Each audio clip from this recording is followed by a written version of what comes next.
Good morning, the students of class 10. Myself, Adi sir.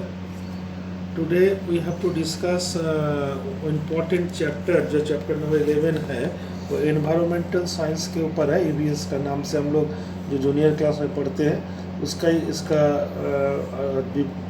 Multiply point पे हम लोग देखेंगे. वेस्ट एंड इट्स मैनेजमेंट, जो भी वेस्टेज होता है ताकि जब कभी कंट्री डेवलप करता है तो बिल्कुल उसका जो एक तो पॉजिटिव साइड है डेवलपमेंट, उसका नेगेटिव साइड में जो उसका वेस्टेज जो भी कचरा ही बोलो जो भी रहता है उसको किस तरह मैनेज किया जाए, काफ़ी इम्पोर्टेंट है ये मैनेज करना. तो इसीलिए चैप्टर का नाम हो गया waste and its management, chapter number 11. तो फॉलो करो, हम पढ़ रहे हैं और सबको समझा देंगे. Today in the 21st century पे हम लोग हैं अभी. We are proud of our scientific and industrial development. जो साइंटिफिक डेवलपमेंट हो रहा है, इंडस्ट्रियल डेवलपमेंट हो रहा है, बिल्कुल अच्छी बात है. Because we have obtained various facility from this. तो जितना तरक्की होते जाएगा साइंस में, जितना तरक्की होते जाएगा इंडस्ट्री में, इंडस्ट्रियल बेल्ट में, उतनी हम लोग को और भी ज़्यादा फैसिलिटी सुविधाएं मिलते जाएंगे. तो ये बहुत ही अच्छी साइड है, साइड डेवलपमेंट होना. बट लेकिन on the one hand as the standard of living has increased due to this, जिंदगी का जो लाइफ स्टाइल है, लिविंग स्टैंडर्ड है, ये भी हाई होते जा रहा है, इंक्रीज होते जा रहा है. On the other hand the problem of pollution has also emerge due to which the entire world is concern today. तो इसका जो दूसरा साइड है, जो पॉल्यूशन के बारे में, एयर पॉल्यूशन हो रहा है, water pollution, soil pollution, noise pollution, जो भी सारे पोल्यूशन हो रहा है, इसका डेवलपमेंट का ये उल्टा साइड है ना. इसके बारे में सोचना ज़रूरी है. Pollution is one of the multi dimension of degradation, increase of waste material. Waste material जो भी होता है आफ्टर इंडस्ट्री के फैक्ट्री में सामान बनने के बाद, कोई भी प्रोडक्ट तैयार होने के बाद बिल्कुल वेस्टेज बनेंगे. तो ये तो पॉल्यूशन का कारण बन रहा है.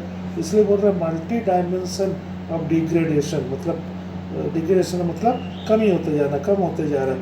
क्या इंक्रीज ऑफ सॉइल मटेरियल के कारण, वेस्टेज मटेरियल के कारण ये जा रहा है. And their negative impact on the environment में, परिवेश में, जो प्राकृतिक में इसका गलत असर पड़ रहा है.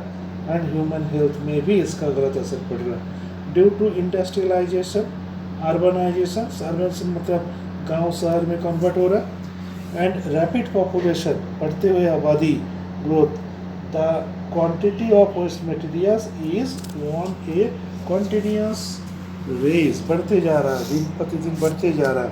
किसके कारण? इंडस्ट्रियलाइजेशन के कारण, अर्बनाइजेशन के कारण, रैपिड पॉपुलेशन ग्रोथ के कारण ये कचरा जो है, वेस्ट मटेरियल है, ये दिन प्रतिदिन भयंकर रूप से बढ़ रहे.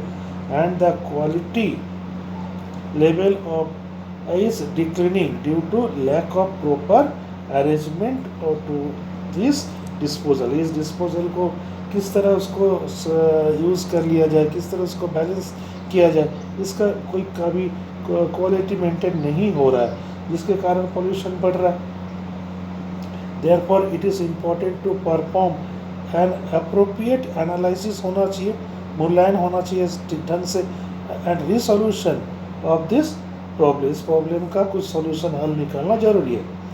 अब हम लोग देखेंगे 13.1 आर्टिकल में वेस्ट क्या है, इसका डेफिनेशन किस तरह ले सकते हैं. तो देखो, those unless material, useless material जो यूज़ नहीं हो रहा, useless materials and product which are obtain at the end of any process are known as waste. जो भी यूजलेस मटेरियल बनता है, प्रोडक्ट बनता है, जो ऑब्टेन होता है after and of any process, कोई भी प्रोसेस चला, इंडस्ट्रियलाइजेशन फैक्ट्री में कुछ सामान बन गया, उसके बाद जो वेस्ट मटेरियल रह जाएंगे उसी को वेस्ट बोलेंगे, जो यूजलेस मटेरियल हो जाएंगे. और it refer to those material which are utilised and thrown away assuming them to be useless. सोच के हम लोग उसको फेंक देते हैं, जिसको इसका हम लोग सोचते हैं इसका कोई यूज़ है नहीं, या यूज़ करने के बाद और कोई मतलब नहीं है, फेंक देते हैं और वेस्टेज बन गया, है ना. On one hand this include material used by Mankind Mankind के लिए इसके यूज़ हो इससे यूजेबल मटेरियल जो था यूज़ तो हुआ, such as paper, cloth, plastic, glass, rubber etcetera. On the other hand, liquid and solid material disposed by industry is also known as waste. Apart from this, debris from mines में जो है जो जमीन गड्ढा करके जो कोयला वगैरह निकाला जाता है, माइंस हो गया, एग्रीकल्चर वेस्टेज हो गया, etcetera thrown in the open जगह पे फेंका जाता है, due to which soil pollution होता है इससे, and also take place along with the environmental pollution भी होता है. This problem is more severe in the town में, शहर में ज़्यादा हो रहा है as compare to the village. गांव में कुछ हद तक अभी तो बैलेंस पे है, इन्वायरमेंट पोल्यूशन बैलेंस पे है, लेकिन शहर में, सिटी में, गणेश नगर में ये बहुत भयंकर प्रॉब्लम आ गया, because due to settlement of population बढ़ रहे, आबादी बढ़ रहा है शहर में, एंड सेंट्रलाइजेशन ऑफ इंडस्ट्री शहर पे लगाया जा रहा है. The quantity of waste material is on a continuous race. धीरे धीरे भयंकर रूप से जो ये वेस्ट जो है, क्वांटिटी ऑफ वेस्ट जो है ये बढ़ते जा रहा है. इंडस्ट्री बढ़ गया, पॉपुलेशन बढ़ गया, जिसके कारण वेस्टेज भी बढ़ रहा है, वेस्ट मटेरियल भी बढ़ रहे.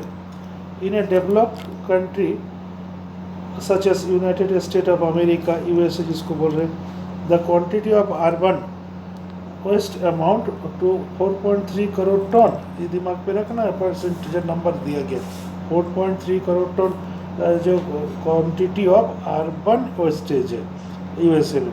And in a country such as India पर there is a lack of proper arrangement of disposal of waste and rubbish, this quantity is many times more. इससे 10 गुना ज़्यादा मानो या 15 गुना ज़्यादा इसका जो वेस्ट मटेरियल जो है इंडिया में प्रोडक्शन है. अब टाइप ऑफ वेस्ट को हम लोग 2 कैटेगरी में डाल रहे हैं, बायोडिग्रेडेबल और नॉन बायोडिग्रेडेबल. शायद आपको दिमाग में अगर है तो क्लास 4 5 में यूबीएस में हम लोग पढ़े. जो बायोडिग्रेडेबल क्या है, जो दोस काइंड ऑफ ऑर्गेनिज्म मतलब माइक्रो ऑर्गेनिज्म जिसे डिकम्पोज कर देते, वो बायोडिग्रेडेबल हो गया. जो माइक्रो ऑर्गेनिज्म डिकम्पोज नहीं कर सकते वो हो गया नॉन बायोडिग्रेडेबल वेस्ट. तो on the basis to of its nature waste can be divided into solid, liquid and gaseous waste. 3 part में हो गया. But on the basis of decomposing activity waste is divided into 2 categories.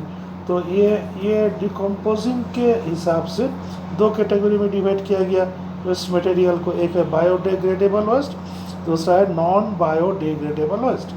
तो पहले biodegradable waste क्या है, those waste material which are decomposed by biotic component means microorganism ही मानो, are known as biodegradable waste such as household biotic waste, agricultural waste and biotic hospital waste such as cotton, strip, pieces of blood and meat etc etc.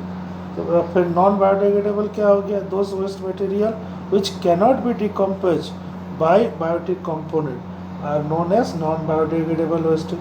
For example हो गया plastic बोतल, polythene, glass, syringe, piece of metal etcetera. ये हो गया non biodegradable, क्योंकि इस तरह का जो मटेरियल है, ये पॉलीथीन हो गया, प्लास्टिक हो गया, आयरन हो गया, ग्लास हो गया, ये सब माइक्रो ऑर्गेनिज्म डिकम्पोज नहीं कर सकता. ये नॉन बायोडिग्रेडेबल स्टेज पे आ गया. अब 13.2 आर्टिकल में क्या है, सोर्स ऑफ वेस्टेज, कहाँ से कितना आ रहा है वेस्टेज आ रहा है material. In the atmosphere waste is spread by various source, बहुत सारे सोर्स से आने का, such as household source, घर से कचरा निकलता है, म्यूनसिपल कॉरपोरेशन का source, industries and mining work, agriculture and medical sector से. इतना तरह सेक्टर से, इतना पार्ट से तो ये वेस्ट मटेरियल आ सकता है. तो पहले हाउस होल्ड सोर्स में क्या है, after the daily task of cleaning in home rubbish is obtain. कचरा पर डे घर पे साफ सुथरा होता ही है, जो भी आता है कचरा नाम के, rubbish is obtain in which apart from dust and mud, paper, cardboard, cloth, plastic, wood, piece of metal, peels of vegetable and fruit, decaying material, dry fruit, leaves etcetera are include, सब इसके अंदर है house hold source के अंदर।